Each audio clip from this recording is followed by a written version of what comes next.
ونشهد أن سيدنا وسندنا وحبيبنا ومولانا محمدا عبده ورسوله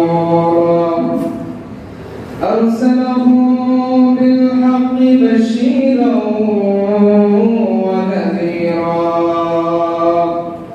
وداعيا إلى الله بإذنه وسراجا منيرا. أما بعد فأعوذ بالله من الشيطان الرجيم. بسم الله الرحمن الرحيم.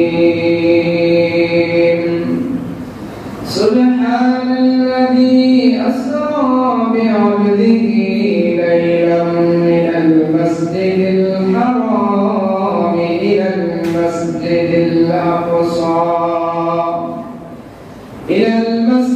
الأقصى الذي باركنا حوله لنريه من آياتنا إنه هو السميع البصير.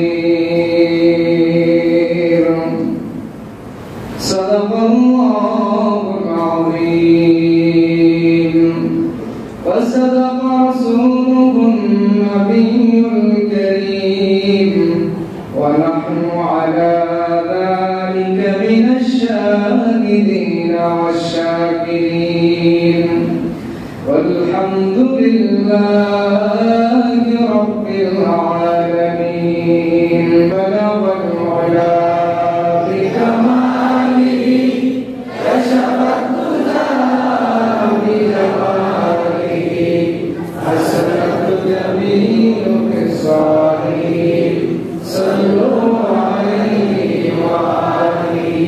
بلغ العلا بكماله كشف الدجى بجماله حسنت جميع خصاله صلوا عليه وآله. أي ختم رسول فخر شاہ مدینہ دکھلا دے مجھے منظر گلزار مدینہ. اللہ نے تم کو اپنا دے محبوب بنایا. معراج کی سردر خدا تم کو بنایا. اللہ نے بنایا تمہیں سلطان مدینہ. دکھلا دے مجھے منظر گلزار مدینہ. سبحانك لا علم لنا إلا ما علمتنا إنك أنت العليم الحكيم. معزز مكرم সম্মানিত মুসলিম کرام, মহান আল্লাহ তাআলার দরবারে শুকরিয়া আদায় করি আলহামদুলিল্লাহ. যে আল্লাহ তাআলা আমাদেরকে পবিত্র রজব মাস দান করেছেন. রজব মাস আসলে নবীজি দোয়া করতেন, আল্লাহুম্মা বারিক লানা ফি রজব ওয়া শাবান ওয়া বাল্লিগনা রমাদান. এই মাসে পৃথিবীর বিরল একটা আশ্চর্য ঘটনা আল্লাহ তাআলা আপনার আমার নবীর মাধ্যমে ঘটিয়েছেন. সেটা ছিল আল্লাহর নবীর মেরাজ. আজকে কিন্তু 27 রজব. কোনো এটা আলোচনা করার সুযোগ হয়নি, অন্য বিষয়ে আলোচনা করতে যে নবীজির মেরাজ নিয়ে আলোচনা করা এটা ইবাদত. এই ইতিহাসের মধ্যে আশ্চর্যের ঘটনা, এটা ইবাদত. আলোচনা করলে শুনলে নেকি হবে, কিন্তু রজব মাসে নির্দিষ্ট কোনো নামাজও নেই, কোনো রোজাও নেই. মনে রাখতে হবে, রজব মাসে নির্দিষ্ট কোনো নামাজও নেই, রোজাও নেই. আল্লাহ রাসূল সাল্লাল্লাহু আলাইহি ওয়াসাল্লাম হাদিসে পাকে বলেন, রজব মাসে বেশি বেশি বندگی করো, বেশি বেশি ইবাদত করো. ইবাদতের মধ্যে তো নামাজ ইবাদত, তেলাওয়াত ইবাদত, জিকির ইবাদত, রোজা রাখা ইবাদত, সব কিছু ইবাদতের অন্তর্ভুক্ত. নির্দিষ্ট কোনো ইবাদত তো বেশি করেন নাই, বলেন না। অনেকেই প্রশ্ন করে থাকে হুজুর রজব মাসের রোজা করবে না, রজব মাসে নির্দিষ্ট কোনো রোজা নাই। নবীজি বলতেন বেশি বেশি ইবাদত করো, আর শাবান মাসে বেশি বেশি কান্নাকাটি করো আল্লাহ পাকের দরবারে, বেশি বেশি চোখের পানি ফেলো। আল্লাহ তাআলা যেন আমাদেরকে রমজান পর্যন্ত হায়াত দীর্ঘ দান করেন। নবীজি দোয়া করতেন। রজব মাস হাদিসে পাকে উদাহরণ দিয়ে বুঝিয়েছেন, রজব মাস হলো যে জমিনে বীজ বপন করার মাস, আর শাবান মাস হলো জমিনে পানি দেওয়ার মাস, আর রমজান মাস হলো ফসল কাটার মাস। রজব মাসে বেশি বেশি ইবাদতের মাধ্যম, বেশি বেশি ইবাদত করো, আর শাবান মাসে তুমি যে ইবাদত করেছো এর জন্য চোখের পানি ফেলাও। আর রমজান মাসে আল্লাহ তাআলা বলেন আসসামুলি ওয়া আনা আলিজিবি, রোজা আমার জন্য, বদলা আমি আল্লাহ নিজে দেব। সুবহানাল্লাহ। কি বদলা দেব এটা আল্লাহ তাআলা বলেন নাই, এটাকে গোপন রাখছেন। আমরা কি আল্লাহ রাজি হয়ে খুশি হয়ে আল্লাহকে কি দিবেন এটা আল্লাহ তাআলা গোপন রাখছেন। সুবহানাল্লাহ। তাহলে রজব মাস ইবাদত করার একটা মাস। আরো যে কয়দিন আছে ইবাদত করব, কান্নাকাটি করব। শাবান মাস আসতেছে, রজব মাসে এমন একটা ঘটনা ঘটলো 27শে রজব দিবাগত রাতে আল্লাহ তাআলা আল্লাহর প্রিয় হাবিব সাল্লাল্লাহু আলাইহি ওয়াসাল্লামকে এমন একটা আশ্চর্য ঘটনা ঘটিয়েছেন। পৃথিবীতে 1,24,24,000 পয়গম্বর কারোর সাথে এই ঘটনা ঘটে নাই। সুবহানাল্লাহ। জিবরাইল আলাইহিস সালাতু ওয়াস সালাম নবীজির কাছে আসেন, কিন্তু দরজা দিয়ে আসেন, দরজা দিয়ে ঢোকেন, দরজা দিয়ে প্রবেশ করেন, কিন্তু নবীজি উম্মে হানির ঘরে ছিল। আরেক রাওয়ায়াতে আছে হাতিমে কাবাতে নবীজি শুয়েছিলেন। নবীজি উম্মে হানির ঘরে শুয়ে আছে, এই মুহূর্তে যে জিবরাইল ঢুকছে স্বাভাবিকভাবে ঢুকে নাই, অস্বাভাবিকভাবে ঢুকছে, অস্বাভাবিকভাবে প্রবেশ করছে। উপরে যে ঘরের যে ছাদ আছে ওই ছাদ ভেঙে তারপরে ঢুকছে।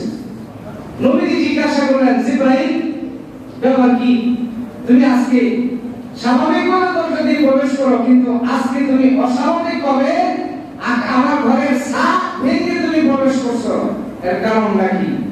হযরত জিবরাইল বললেন আমি আশ্চর্যভাবে আপনার ঘরে প্রবেশ করেছি এই জন্য, এটা বোঝানোর জন্য যে আজকের রাতে আপনার সাথে আল্লাহ তাআলা একটা আশ্চর্য ঘটনা করবে।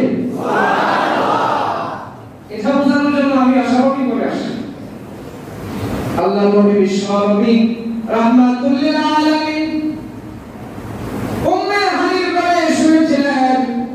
হযরত জিবরাইল আলাইহিস সালাতু ওয়াস সালাম এসে আল্লাহ নবীকে এখান থেকে উঠায় নিয়ে যায় জমজম কূপের নিকটে।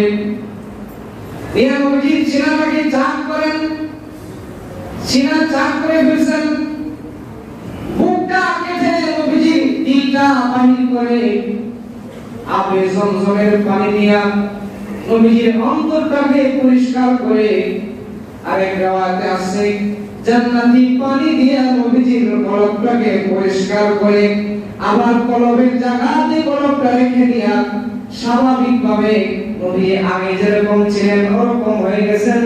ফেরেশতারা সর্বপ্রথম নবীজির চিনা চাক করেছেন। কেন? এই চিনার মধ্যে কোনো দুনিয়া থাকতে পারে না। আল্লাহর সাথে মোলাকাত করবে, আল্লাহর সাথে মোলাকাত হবে, এজন্য নবীজির চিনা চাক হয়েছে চাইবার। নবীজির জীবনে একেবারে সবকে সদর নবীজি চিনাকে চাক করেছেন। এরপর থেকে তো ওঠার থেকে কিন্তু আধুনিক বিজ্ঞানরা অপারেশন করার পদ্ধতি শিখেছেন, নিয়ম নিয়েছেন। নবীজির আগে কোনো মানুষের অপারেশন হতো না, এখান থেকে এটার পদ্ধতি বিজ্ঞানরা খুঁজে বের করেছেন। জিবরাইল আলাইহিস সালাতু ওয়াস সালাম জান্নাত দিয়ে একটা প্রাণী, এটাকে আজিম প্রাণী বলা হয়। নবীজিকে বললেন ও নবীজি আপনি প্রাণীর উপরে সওয়ার হন। আল্লাহ নবী প্রাণীর উপরে সওয়ার হইতে লাগলেন। এই মুহূর্তে প্রাণীটা অত্যন্ত বড় ভাব দেখাইতেছে, মানে দুষ্টামি করতেছে। যে ভাই কানে কানে যা বলে, এই আল্লাহর মাখলুক জান্নাতি প্রাণী, আর এই প্রাণীটা আল্লাহ তাআলা জান্নাত থেকে এনেছেন। জান্নাতের মধ্যে প্রাণীটাকে শুধু এই জন্য বানিয়েছেন, এই প্রাণীর উপরে আল্লাহর নবী শুধু আরোহণ করবে, আর কেউ না, আর কেউ করতে পারবে না। তো প্রাণীর কপালের মধ্যে রাখা ছিল লা ইলাহা ইল্লাল্লাহু মুহাম্মাদুর রাসূলুল্লাহ, এটা রাখা ছিল কপালের মধ্যে। এটা শুধু মুহাম্মাদুর রাসূলুল্লাহ সাল্লাল্লাহু আলাইহি ওয়াসাল্লামের জন্য নির্দিষ্ট, আর কারো জন্য না। উদ্ধত ভাব দেখাইতেছে।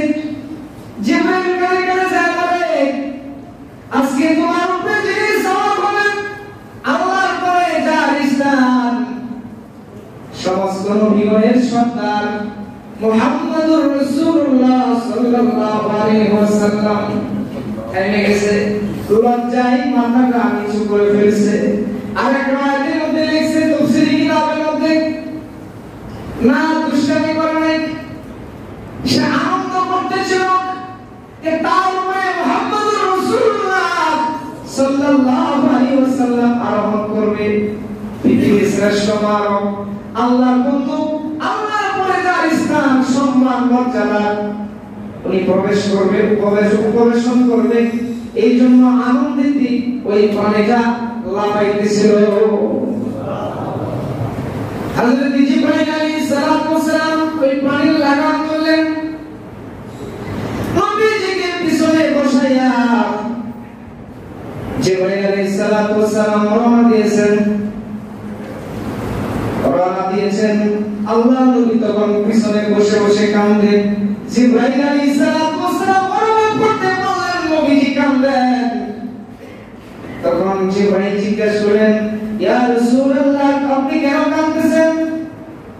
নবীজি বলেন, কাঁদতেছি এই জন্য, আজকে আমি এই ভয়টা আরোহণ করে আমি আমার মাওলার দরবারে সাক্ষাৎ করব, আল্লাহর সাথে আমার মোলাকাত হবে। আমি কাঁদতেছি এই জন্য, দুনিয়াতে আমার কিছু এতিম এবং গরীব অসহায় উম্মতকে আমি রেখে এসেছি, তাদের কখন আল্লাহর সাথে মোলাকাত হবে, আমি এই জন্য কাঁদি। নবীজি মেরাজ করতে যাবেন, তাও উম্মতকে ভুলে নাই, উম্মতের জন্য নবীজি কাঁদলেন। তখন আল্লাহ তাআলা জিবরাইলকে বললেন, জিবরাইল, আমার বন্ধুকে ওই আয়াতটা শোনা দাও, ইয়াউমা নাহশুরুল মুত্তাকিনা ইলার রাহমানি ওয়াফদা। আমার বন্ধুকে আয়াত শোনা দাও, আমার বন্ধুর উম্মত যে ইমানদার হবে, যে আমলদার হবে, যে আল্লাহওয়ালা হবে, যে আল্লাহ পাকের হুকুম মেনে চলবে দুনিয়াতে, আমার বন্ধুকে শোনা দাও, আমার বন্ধুর প্রত্যেকটা উম্মতের সাথে কিয়ামতের বিচার হওয়ার পরে জান্নাতের মধ্যে আমি আল্লাহ আমার বন্ধুর উম্মতের সাথে আমি সাক্ষাৎ করব। আল্লাহ রাসূল সাল্লাল্লাহু আলাইহি ওয়াসাল্লাম কি রওনা হলেন, হঠাৎ করে পিছন দিক থেকে কে যেন রাসূলকে ডাকে। একজন বৃদ্ধা নবীকে ডাকে, মুহাম্মদ দাঁড়াও দাঁড়াও। হযরত জিবরাইল বলেন, ইয়া রাসূলুল্লাহ, আগে চলেন, আগে বলেন। কিছুক্ষণ যাওয়ার পরে আবার ডাকে, মুহাম্মদ আমার কাছে আসো, আমার দ্বারে আসো। জিবরাইলকে জিজ্ঞাসা করেন, জিবরাইল উনি কে? হযরত জিবরাইল বললেন, পিছনে তাকান না, আপনি সামনে আগে বলেন, আগে যাইতে থাকেন। তারপরে আল্লাহ রাসূল সাল্লাল্লাহু আলাইহি ওয়াসাল্লামকে জিবরাইল মদিনাতুল মুনাওয়ারায় যখন পৌঁছলেন, মসজিদে হারাম থেকে, কাবা শরীফ থেকে মদিনাতুল মুনাওয়ারা, হযরত ইমাম শাফিঈ রাহমাতুল্লাহ আলাইহি উটের উপর সওয়ার হয়ে শুরু দিয়ে মক্কা থেকে মদিনায় পৌঁছেছেন। সুবহানাল্লাহ। আমরা 8 ঘন্টা 6 ঘন্টায় মদিনায় চলে যাই।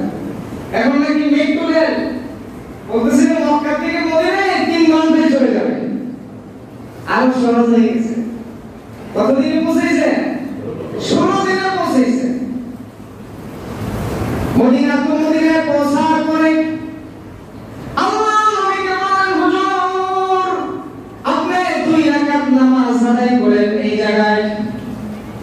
আপনি জায়গাটার নাম কি জানেন? কোনা এই জায়গাটার নাম হলো মদিনা। সুবহানাল্লাহ।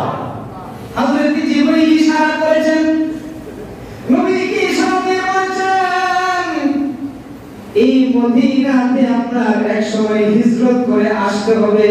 সুবহানাল্লাহ। এই মদিনা আপনি বরকত দিয়েছেন, মদিনার মাটিতে আপনি 2 রাকাত নামাজ পড়ে যান। নবীজি 2 রাকাত নামাজ পড়ে জিজ্ঞাসা করলেন, জিবরাইল পিছনে ডাকলো কারা? একজন হলো দুনিয়া আপনাকে ডাকছে, আপনি যদি তার ডাকে সাড়া দিতেন তাহলে আপনার উম্মত দুনিয়াকে আখিরাতের উপরে প্রাধান্য দিয়ে দিত। আরেকজন হলো শয়তান, শয়তান। যদি শয়তানের ডাকে আপনি সাড়া দিতেন আপনার উম্মত শয়তানের পূজা করত। আল্লাহ রাসূল সাল্লাল্লাহু আলাইহি সাল্লামকে এইভাবে সাহার করে বাইতুল মুকাদ্দাস ফিলিস্তিনে পৌঁছায় দেয়। ফিলিস্তিন বাইতুল মুকাদ্দাস এটা মুসলমানদের প্রথম কিবলা ছিল, প্রথম কিবলা। এইজন্য মদিনাতে কিবলাতাইন, মসজিদে কিবলাতাইন এক মসজিদ আছে।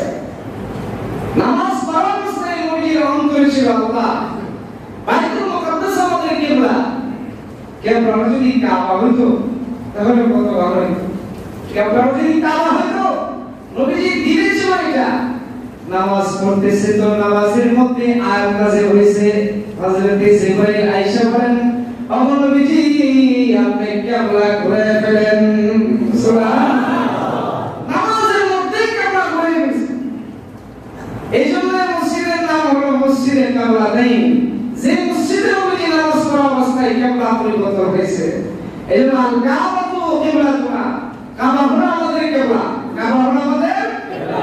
কোন ব্যক্তি যদি কিবলার দিকে না ফিরে নামাজ পড়ে তার নামাজে হবে না, তার নামাজ হবে না। কিবলার দিকে না ফিরে নামাজ পড়া ফরজ, তার ফরজ যদি ছুটে যায় তার নামাজেই হবে না। নবীজি এবার বাইতুল মুকাদ্দাসে নিয়ে গেলেন নবীজিকে। ওই একটা গাছের শিকড়ের সাথে প্রাণীটাকে বাঁধলেন হযরত জিবরাইল। প্রাণীটা দেখতে তো দুনিয়ার প্রাণীর মতো, কিন্তু এটা জান্নাতি প্রাণী। সুবহানাল্লাহ। মসজিদে বাইতুল মুকাদ্দাসে প্রবেশ করলেন। এদিকে আজব কাণ্ড হয়ে গেছে। বাইতুল মুকাদ্দাসের যে খাদেম সাহেব প্রত্যেক দিনই বাইতুল মুকাদ্দাসে এশার নামাজ পড়ে যাওয়ার পরে দরজা বন্ধ করে দেয়। খাদেম সাহেবের কাজ হলো এটা। দরজা বন্ধ করে তিনি ওনার ঘরে চলে যায়। কিন্তু ওই 27 রাজব যে রাতে আল্লাহর নবীজির মেরাজ হয়েছে, ওই খাদেম সাহেব অনেক চেষ্টা করার পরেও সে দরজা লাগাইতে পারে নাই। অনেক চেষ্টা করছে, আরে কি ব্যাপার লাগে না কেন? দরজা কিসে নামাইতেই পারে না। আজীব কাণ্ড। এখানে আল্লাহর কুদরত বুঝে নেন। আল্লাহ যেটাকে করতে চায় পৃথিবীর সব মানুষগুলো যদি না করতে চায় সেটা হবে না। আর সেটা না হবে নাকি? হবে না। চেষ্টা করছে কিন্তু সরাইতে পারে না। ব্যর্থ হইয়া তিনি চলে গেছেন বাড়িতে। ঠিক আছে, সকালবেলা মিস্ত্রি আইনিটা ঠিক করতে হবে। কিন্তু রাত্রে আজীব ঘটনা। আল্লাহ নবী বাইতুল মুকাদ্দাসে পৌঁছার পরে দেখেন 1,24,000 পয়গম্বর বাইতুল মুকাদ্দাসে উপস্থিত। সুবহানাল্লাহ। বাইতুল মুকাদ্দাসে উপস্থিত সমস্ত আম্বিয়া আলাইহিস সালাম। হযরত জিবরাইল যা বলেন নামাজের কাতার করেন, কাতার বন্দী করেন। সমস্ত আম্বিয়া আলাইহিস সালাম নামাজের কাতার করলেন। আর এমন কোন আম্বিয়া নাই, এমন কোন নবী নাই যে জিবরাইলকে চিনে না। কারণ সমস্ত নবীদের কাছে হযরত জিবরাইল আসতেন। সুবহানাল্লাহ। সমস্ত নবীদের কাছে জিবরাইল আসেন। আমাদের নবীর কাছে আসেন 24,000 বার। সুবহানাল্লাহ। কত হাজার বার?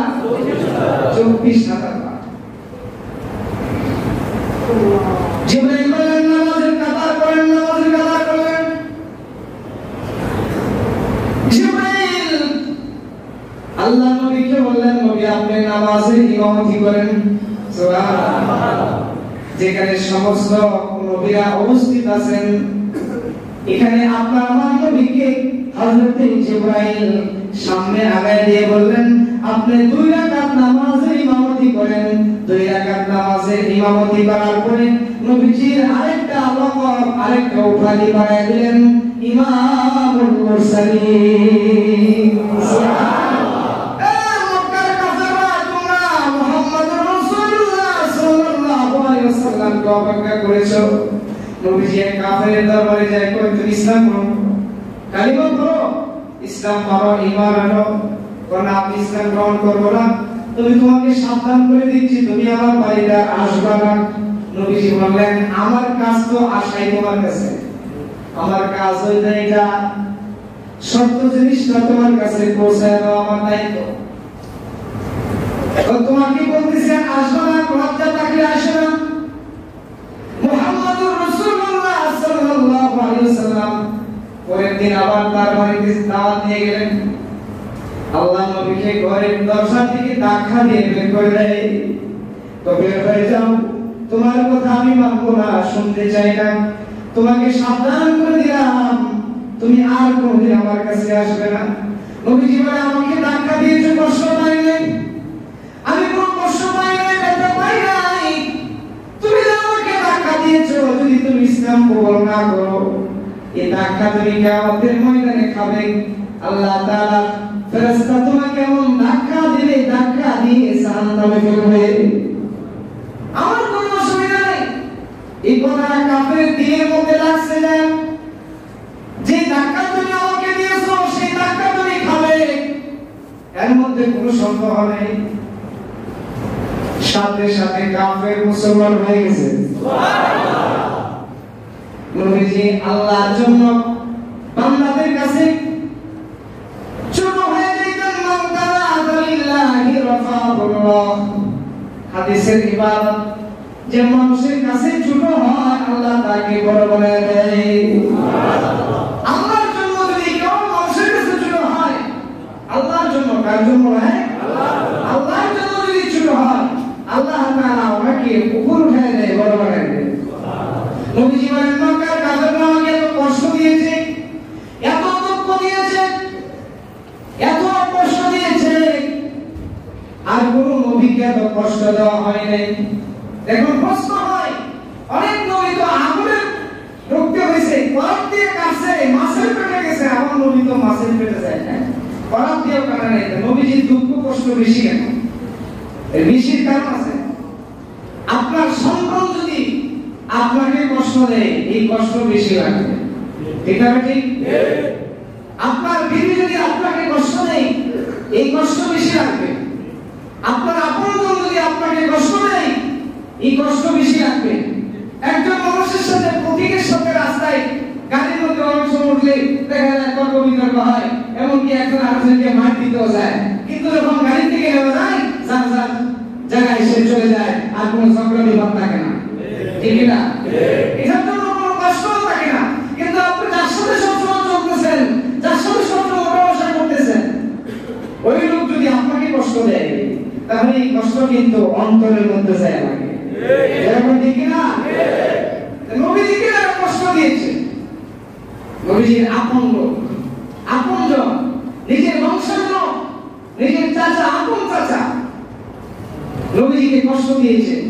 এই জন্য নবীজির কষ্ট এটা বেশি লাগছে আবু জাহেলের কাছে নবীজি একবার দুইবার নয় একবার দুইবার নয় শতবার গেছে চিন্তা করছেন রাত্রে যাব দিনে যেহেতু চাচা ব্যস্ত থাকে সন্ধ্যার পরে যাব সন্ধ্যার পরে ব্যস্ত থাকে এশার পরে যাব এশার পরে ব্যস্ত থাকে রাত 2টা বাজে যাব আবু জাহেলের কাছে নবীজি শতবার দাওয়াত নিয়ে গেছেন কপালে যদি হেদায়েত না থাকে তাহলে সে হেদায়েত পাবে না মাইয়াহদিহিল্লাহু ফালা মুদিল্লা লাহু ওয়া মান ইউদ্লিলহু ফালা হাদিয়া লাহু আল্লাহ যাকে হেদায়েত দেন আল্লাহ যাকে হেদায়েত দেন সে হেদায়েত প্রাপ্ত হয় আর আল্লাহ যাকে হেদায়েত দেন না সে হেদায়েত পায় না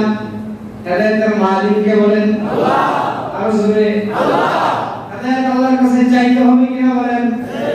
চাইতে হবে আল্লাহ তুমি আমাকে হেদায়েত দাও, হেদায়েতের পথে আমাকে চালাও। আল্লাহর কাছে যখন বান্দা চাবে তখন আল্লাহ তাআলা দান করবে। তো নবীজি বলেন আমাকে বেশি কষ্ট দেওয়া হয়েছে, যাক নবীজিকে কষ্ট দিয়েছে, অবাকটা করেছে, নবীজিকে পাগল করেছে, নবীজিকে ফকির বলেছে, নবীজিকে জাদুকর বলেছে, হ্যাঁ নবীজির উপরে জিনের আসর আছে, শয়তানের আসর আছে, সমস্ত কথাবার্তা করেছে। এত কষ্ট এত কিছু দেওয়ার পরে নবী যখন ধৈর্য ধারণ করেছে, আল্লাহ তাআলা তখন একেবারে আল্লাহর কাছে নিয়ে নবীকে সান্ত্বনা দিয়েছে। সুবহানাল্লাহ। এর চেয়ে বড় পুরস্কার আর কি আছে? আল্লাহ নবী এই বাইতুল মুকাদ্দাসের সমস্ত নবীর ইমামতি করার পর হযরত জিবরাইল আলাইহিস সালাতু ওয়াস সালাম এবার এই প্রাণী বান্ধি এবার রফরফ সিঁড়ির মতো একটা জিনিস এটার উপরে নবীজিকে নিয়ে বসছেন। এভাবে সিঁড়িটা আসমানের দিকে আল্লাহ কুদরতিভাবে উঠতে লাগলেন। সুবহানাল্লাহ। হযরত জিবরাইল আলাইহিস সালাতু ওয়াস সালাম প্রথম আসমানের কাছে চলে যায়। প্রথম আসমানের যে ধারকি আছেন, প্রহরী আছেন, দারোয়ান আছেন, দারোয়ানকে সালাম দেয়, আসসালামু আলাইকা ইয়া মালাইকা। ফেরেশতাদেরকে সালাম দেন। ফেরেশতা বলেন তুমি কে? আমি জিবরাইল। তোমার সাথে কে? আমার সাথে আল্লাহর শ্রেষ্ঠ সৃষ্টি মুহাম্মদুর রাসূলুল্লাহ। একমাত্র আসমানের দ্বার আমার জন্য খোলা আছে। সুবহানাল্লাহ। মহান আল্লাহ তাআলা যে নবীর জন্য এই যে নবীজি জমিনে দিনের জন্য কষ্ট করেছেন, আসমানের সম্মান দেওয়ার জন্য আল্লাহ তাআলা লক্ষ লক্ষ ফেরেশতা আল্লাহ তাআলা আগে বানায় রাখছেন। এই ফেরেশতাগুলো শুধু আল্লাহর নবীকে সম্মান প্রদর্শন করবে, সম্মান জানাবে, হারাম সালাম মারহাবা, হ্যাঁ আগমন শুভেচ্ছা স্বাগত সম্মান জানানোর জন্য তাদেরকে আল্লাহ বানায় রাখছে। প্রথম আসমানে যাওয়ার পরে আল্লাহর নবী দেখলেন একজন মানুষ, তিনি চেয়ারের মধ্যে সিংহাসনের মধ্যে বসা আছেন। তিনি যখন ডান দিকে তাকান তখন হাসেন, যখন বাম দিকে তাকান তখন তিনি কাঁদেন।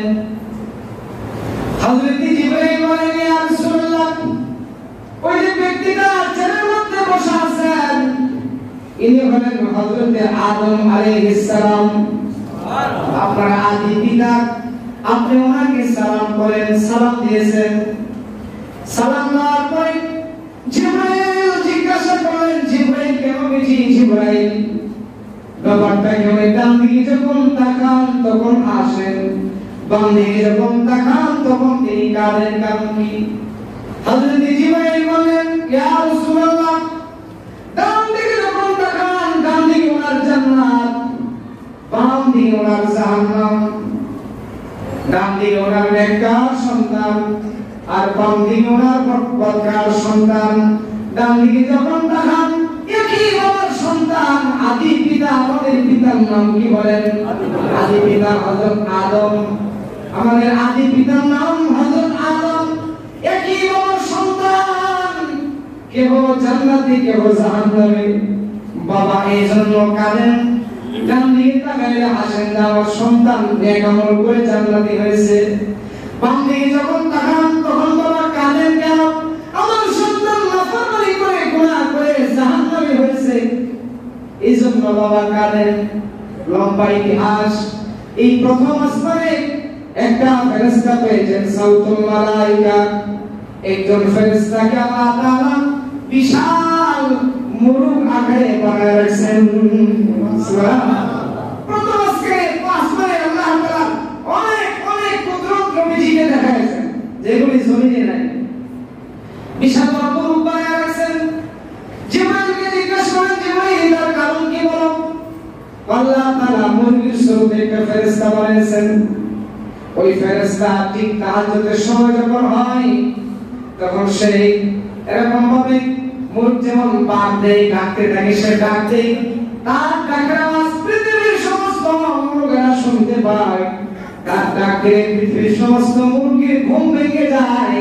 তখন মুরগি তার মালিকের খাঁচার ভিতরে থেকে ডাকতে থাকে, মালিককে ডাকে, বলো আল্লাহকে ডাকার সময় হয়েছে, ইবাদতের সময় হয়েছে।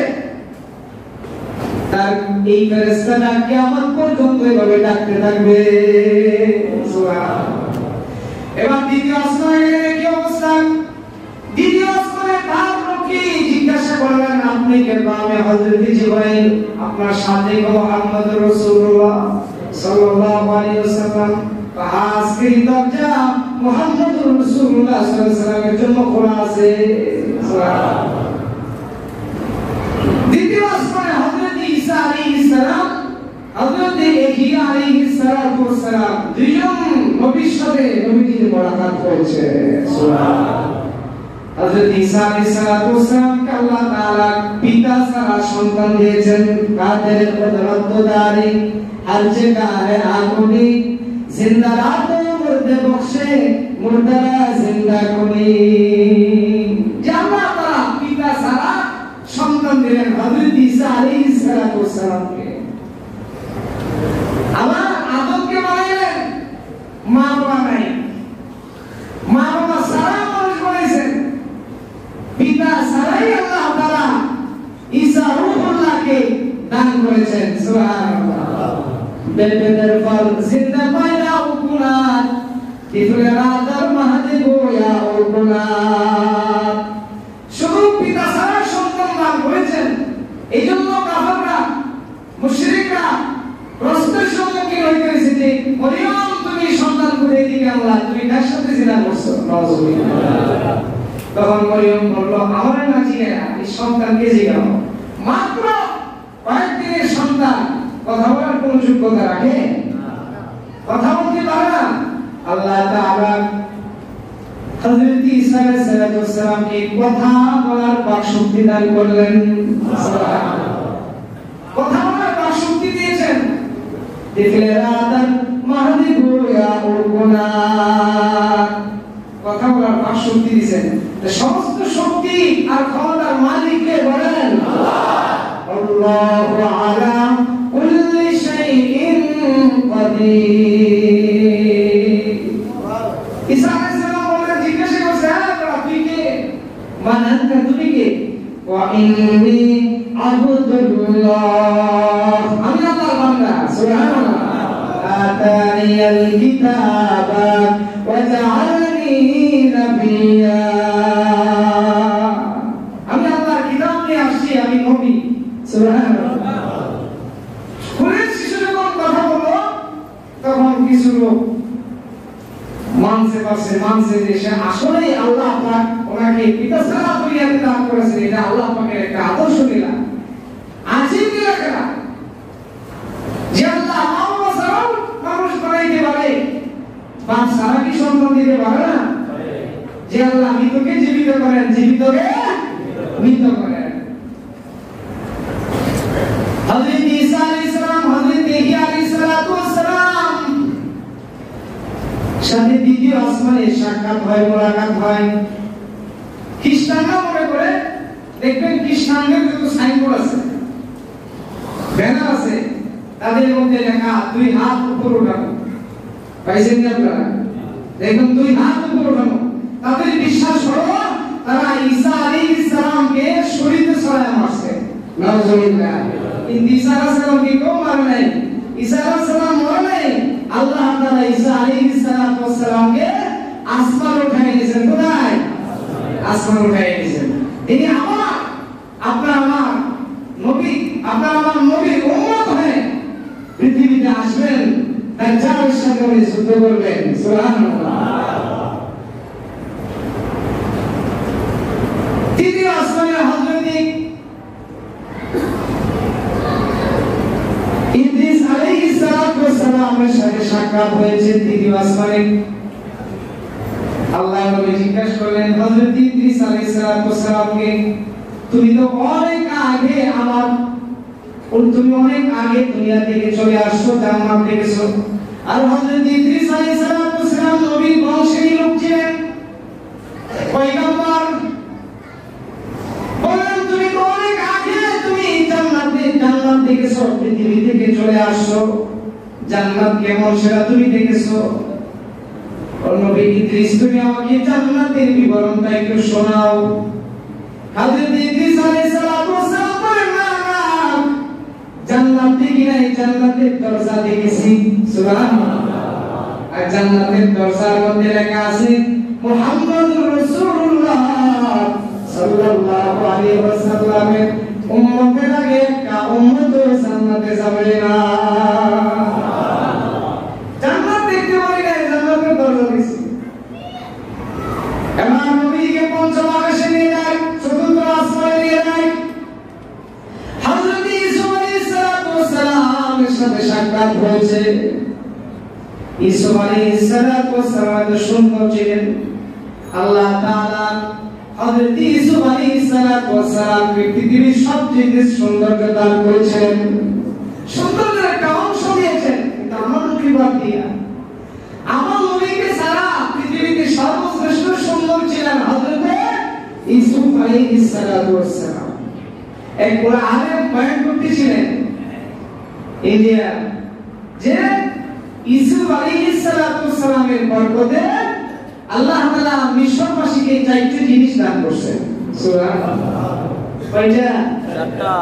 এইজন্য নেককার লোক জীবনে থাকে, যে সমাজে থাকে, আল্লাহ তাআলা এই নেককার লোকের বরকতে ওই জায়গার মধ্যে কিছু বরকত নাযিল করেন। সুবহানাল্লাহ। যে নবী যে অঞ্চলে ছিলেন, ওই নবীর কিছু বরকত আল্লাহ তাআলা ওই অঞ্চলের মধ্যে রেখে দিয়েছেন। এবং একটা হলো যে সবচেয়ে সুন্দর ছিলেন হযরত ইসা আলাইহিস সালাম। আর ইসলাম ছিল মিশর, এইজন্য পৃথিবীর সবচেয়ে সুন্দর মানুষ হলো মিশর। হযরত ইসা আলাইহিস সালামের বরকতে আল্লাহ তাআলা মিশরের মানুষকে বেশি সৌন্দর্য দান করেছেন। কিন্তু আমার নবী বাদ দিয়া, আমার নবীর সৌন্দর্য সাথে তুলনা হইতে পারে না। নবীর সৌন্দর্যের সাথে কারো কোনো নবীর তুলনা নাই। আমার নবী বাদ দিয়া, আমার নবীকে ছাড়া যত আম্বিয়া আলাইহিস সালাম ছিলেন, পৃথিবীতে যত মানুষ ছিলেন, সবচেয়ে সুন্দর মানুষ হযরত ইসা আলাইহিস সালাম। আরে আপনার চারদিকে তাকায় ফল কাটছে তো বলতে পারে না, ছুরি কোথায় চালাইছে, হাত কেটে ফেলছে, আঙুল কেটে ফেলছে। সুবহানাল্লাহ।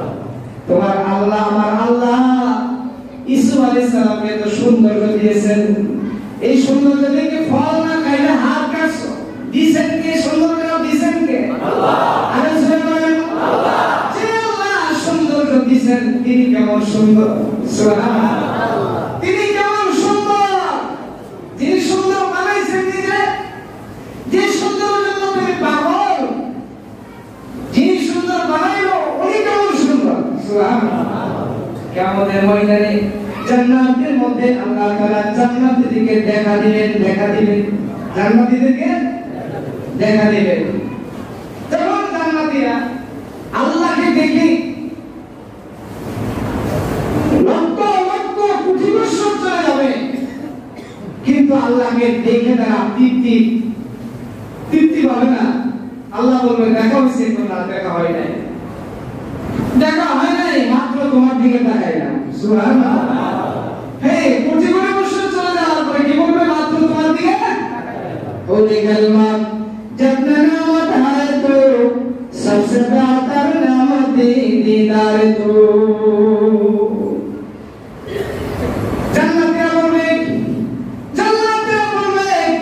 আল্লাহ জান্নাতে বল গেলাম কিছুই আমার দরকার নাই, জান্নাতের নাজ নেয়ামতের দরকার নাই, শুধু দরকার হলো তোমাকে চাই, তোমাকে দেখতে চাই।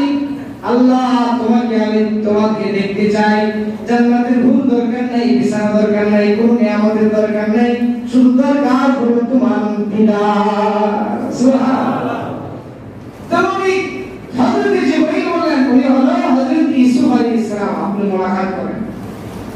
এবার পঞ্চম আসমানে হযরত আদম আলাইহিস সালাম, সপ্তম আকাশে হযরত মুসা আলাইহিস সালাম, সপ্তম আকাশে হযরত ইব্রাহিম আলাইহিস সালামের সাথে সাক্ষাৎ হয়েছেন। হযরত ইব্রাহিম আলাইহিস সালামের সাথে যখন মুলাকাত হয় তখন তিনি দেখলেন বাইতুল মামুরের মধ্যে হেলান দিয়ে তিনি বসে আছেন। বাইতুল মামুর কাকে বলে? ওই কাবা শরীফটা সেখানে, এই কাবা শরীফের ঠিক বরাবর সপ্ত আসমানে, কাবার বরাবর সপ্ত আসমানে বাইতুল মামুর আছে। সুবহানাল্লাহ। ওই বাইতুল মামুরে হযরত ইব্রাহিম আলাইহিস সালাম এখানে ওনার অবস্থান, তিনি সবসময় এখানে অবস্থান করেন।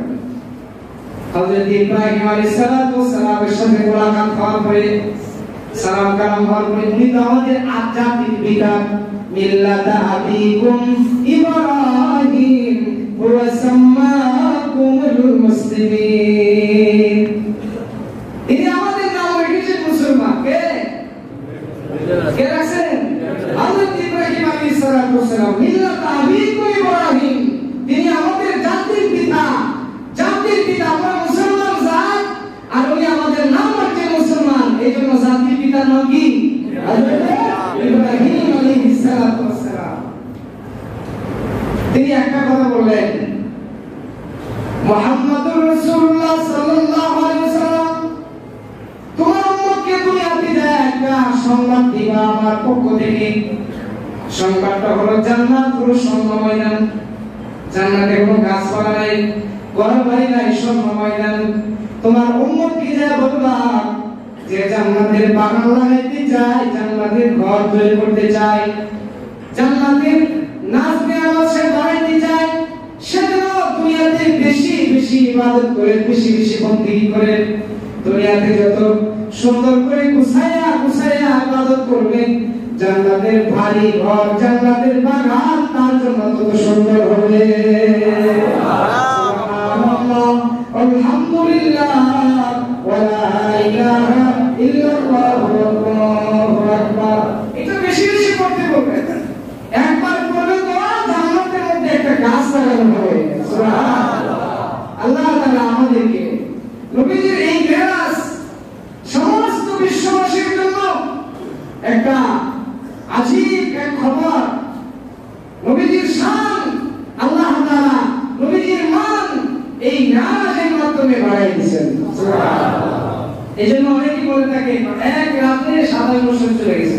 এই কথাটা সম্পূর্ণই ভুল কথা। এই সমস্ত কথা বলা যাবে না। আমরা কিছু কিছু কথা অনেক সময় বলি, এটা একেবারে গলত কথা। আমরা বলে থাকি এক রাতে 27 বছর চলে গেছে। কেন এক রাতে 27 বছর যাইতে হবে না? আমার আল্লাহ যদি রাত্রিকে হুকুম করে তুমি ওই জায়গার মধ্যে থাকো, ওই জায়গায় থাকবে। আল্লাহ যদি হুকুম করে সূর্যকে ওই জায়গায় থাকো, ওই জায়গার মধ্যে থাকবে, লড়বে না। এরকম ঠিক না? এটা গলত কথা। আল্লাহ আমাদেরকে বুঝার তৌফিক দান করেন। আমিন। এটা এলান শরীফ গত ফেব্রুয়ারি মাসে আমাদের দান বাক্স থেকে 40